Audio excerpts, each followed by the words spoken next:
But lethal injections also have the highest rate of botched injections at 7%, and there's been a lot of evidence that it causes severe pain and respiratory distress. 84% showed evidence of pulmonary edema, which is a fluid buildup in the lungs that creates the feeling of suffocation or drowning that experts have likened to waterboarding. I mean, that's terrifying. And apparently some of these drugs that are supposed to render the inmate unconscious aren't dosed properly enough or aren't strong enough. So a lot of these anesthetic drug companies are now being sued, which of course makes these companies even less likely to want to supply drugs. So currently we're in a lethal drug injection shortage. Well, last week, Idaho became the first state to make firing squad its preferred method of executions. And they made this switch after the state was unable to execute one of the longest serving death row inmates in the country 8 times. They failed 8 times to establish an IV line, which is needed to deliver the lethal injection drugs. The problem with lethal injection has been that states have used untested combinations of drugs.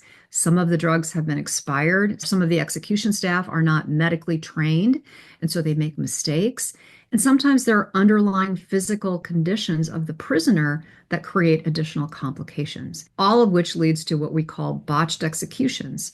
And that is a display of pain and suffering that many people say is an unconstitutional kind of torture.